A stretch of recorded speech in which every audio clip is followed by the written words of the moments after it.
अब बात अमेरिकी राष्ट्रपति जो बाइडेन की, जिन्होंने कल एक बार फिर अफगानिस्तान में चल रही मौजूदा स्थिति को लेकर दुनिया को संबोधित किया और साथ ही अमेरिकियों को भरोसा दिलाया कि काबुल से हर अमेरिकी को उसके घर पहुंचा देकर ही वो दम लेंगे।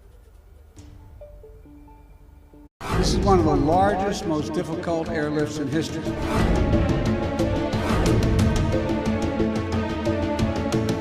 Thousands of America's finest fighting men and women at the Kabul airport.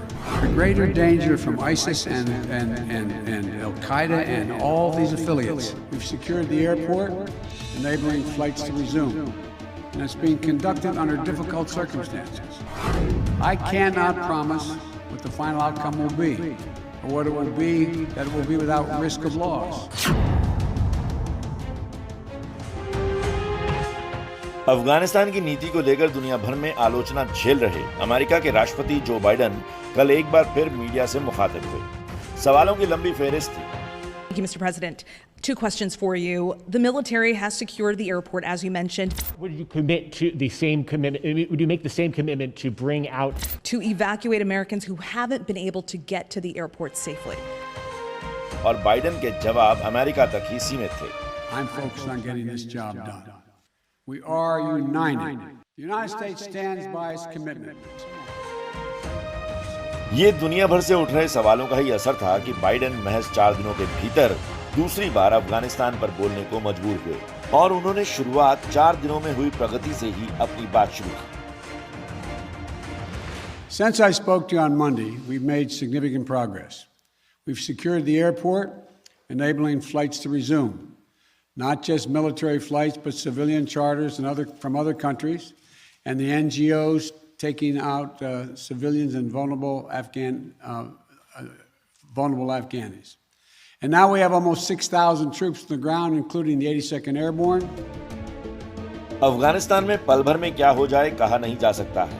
खुद अमेरिकी राष्ट्रपति ने इस रेस्क्यू ऑपरेशन को अब तक का सबसे मुश्किल और ऐतिहासिक एयरलिफ्ट बताया। This is one of the largest, most difficult airlifts in history, and the only country in the world capable of projecting this much power. We've already evacuated more than 18,000 people since July, and approximately 13,000 since our military airlift began on August the 14th. Biden भले ही अफगानिस्तान में airlift को लेकर अपनी पीठ थपथपा रहे हों, लेकिन अपने संबोधन में बाइडेन ने इस मिशन में होने वाले खतरे से इनकार नहीं किया और साफ किया कि वो सफल कोशिश कर सकते हैं, मिशन के सफल होने का वादा नहीं। Evacuation mission is dangerous. It involves risks to our armed forces, and it's being conducted under difficult circumstances. I cannot promise what the final outcome will be, or what it will be, that it will be without risk of loss. But as Commander-in-Chief, I can assure you that I will mobilize every resource necessary. दुनिया भले ही अमेरिकी सैनिकों के अफगानिस्तान से वापसी के फैसले पर सवाल उठा रही हो, लेकिन बाइडेन ने एक बार फिर अपने फैसले को सही ठहराया और फैसले पर नाटो की सहमति भी बताई। अफगानिस्तान में तालिबान के कब्जे के बाद अमेरिका भी उसके फैसलों से डर गया है। हाल ही में तालिबान ने अफगानिस्तान की जेलों से खूंखार आतंकियों को रिहा किया है, जिसमें आईएस के आतंकी भी शामिल हैं। इन रिहा किए गए आतंकियों को बाइडेन ने बड़ा खतरा बताया। The threat from terrorism has metastasized. There's a greater danger from ISIS and Al-Qaeda and all these affiliates in other countries by far than there is from Afghanistan. And we're going to retain an over-the-horizon capability that if they were to come back to be able to take them out, surgically move.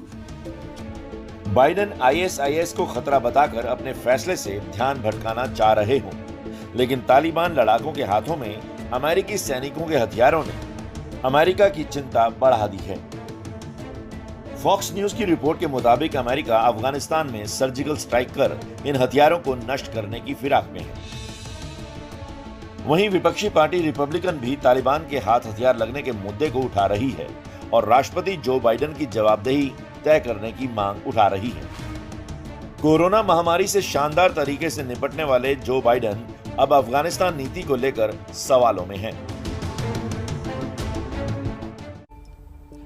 तो देखिए, दुनिया भर की नजर जो है वो इस वक्त अफगानिस्तान पर बनी हुई है और ज्यादा अपडेट के साथ हमारे साथ भी इस वक्त हमारे संवाददाता प्रणय उपाध्याय जुड़ रहे हैं। सीधे उन्हीं का रुख कर लेते हैं। प्रणय, अमेरिकी राष्ट्रपति जो बाइडेन ने अफगानिस्तान से सभी अमेरिकियों को सुरक्षित बाहर निकालने का भरोसा दिया है, लेकिन साथ ही वो तालिबान पर एयर स्ट्राइक की भी बात कह रहे हैं। क्या संकेत इससे समझ आ रहा है?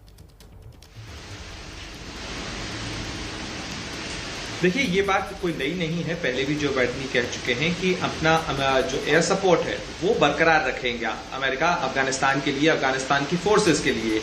लेकिन अब अफगानिस्तान में फोर्सेस ही नहीं है, एक लॉलेसनेस की स्थिति है, क्योंकि अशरफ गनी और अशरफ गनी की सरकार हट गई, नई सरकार बनी नहीं, कोई सरकार है या नहीं है ये भी तय नहीं है। तालिबान के भी नाम पर वहां वसूली चल रही है, लूटपाट हो रही है। तालिबान भी कहां है, तालिबान के लड़ाके कितने हैं, क्या स्थिति है, एक अफरा तफरी का माहौल पूरे अफगानिस्तान में फिलहाल नजर आ रहा है। और ऐसी स्थिति में कहीं इस स्थिति का फायदा जो है आतंकवादी ना उठाएं, इसके मद्देनजर, अव्यवस्था के मद्देनजर, इस तरीके की अराजकता के मद्देनजर ही अमेरिकी राष्ट्रपति का यह बयान आया है कि वो आतंकवादियों के ठिकानों के खिलाफ जो एयर स्ट्राइक की कार्यवाही है वो बरकरार रखेगा। दूसरी महत्वपूर्ण चीज ये भी है कि अमेरिका अपना दबाव बनाए रखना चाहता है, क्योंकि दोहा में 29 फरवरी 2020 को जो समझौता हुआ था, उसके बाद जो वादे किए गए थे, उन वादों से तमाम जो बातें कही गई थी उसमें से अधिकतर बातों से तालिबान मुकरता नजर आया है। चाहे सीज फायर का मामला हो या फिर काबुल में न घुसने, महिलाओं के अधिकार का मामला हो, एजुकेशन का मामला हो, एक समावेशी सरकार बनाने का मामला हो, ये तमाम चीजें जो है वो फिलहाल जमीन पर नजर नहीं आई हैं। तालिबान के नेता पहुंच जरूर गए हैं अफगानिस्तान में, लेकिन फिलहाल शक्ल क्या होगी, गवर्नेंस की शक्ल क्या होगी, किस तरीके से वहां सरकार बनेगी, यह स्पष्ट नहीं। और ऐसे में उस भय के माहौल के बीच में कि जिस कदर लोग अब काबुल के एयरपोर्ट पे इकट्ठा हुए हैं, वो तस्वीरें पूरी दुनिया के लिए चौंकाने वाली हैं। और सबको इस चीज का डर लग रहा है कि अगर एक शरणार्थी संकट इस तरीके से खड़ा हो रहा है, बहुत सारे लोग वहां से निकल रहे हैं, तो उसके मद्देनजर इसके खिलाफ कार्रवाई की जानी चाहिए। जी प्रणय, और सबकी नजर इसी पर है कि तालिबानियों का रुख अगला क्या होने वाला है। ऐसे में अगर अफगानिस्तान में फंसे भारतीयों की बात करें प्रणय, तो उन्हें भी वापस लाने की कवायद जारी है। सरकार अमेरिकी अथॉरिटी के संपर्क में भी है, तो इससे कितनी मदद मिलने की उम्मीद जताई जा रही है?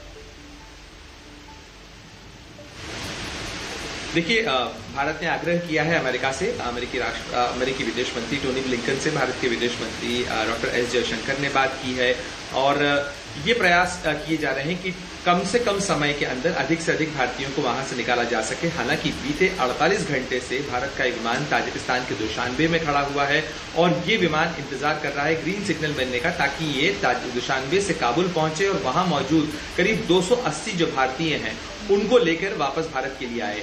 साथ ही इस बारे में भी बात हुई है कि अगर अमेरिका, जिसके नियंत्रण में इस समय काबुल का एयरपोर्ट है, वो एक विंडो दे दे, तो इसके अंदर भारत अपने 1 या 2 विमान पहुंचाकर अधिक से अधिक लोगों को वहां से निकाल दे। क्योंकि वहां चुनौती सबसे बड़ी शिकायत आ रही है कि न केवल काबुल के एयरपोर्ट पे अफरा तफरी का माहौल है, काबुल शहर में अफरा तफरी का माहौल है। ऐसे में भारतीयों को सुरक्षित एयरपोर्ट पर पहुंचाना, एयरपोर्ट के अंदर उन्हें ले जाना, विमान में उन्हें दाखिल बैठाना, ये तमाम चीजों के लिए काफी कोऑर्डिनेशन की जरूरत है। बड़ी चुनौती ये भी है कि इस समय भारत का दूतावास वहां पर नहीं है एक तरीके से, क्योंकि भारत के जो अधिकारी हैं वो वहां मौजूद नहीं है। जो स्थानीय स्टाफ है उसके सहारे या दिल्ली और दुशानबे में बैठ के कोऑर्डिनेशन करना पड़ रहा है।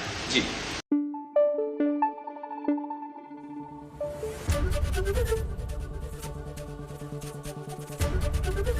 एबीपी न्यूज आपको रखे आगे।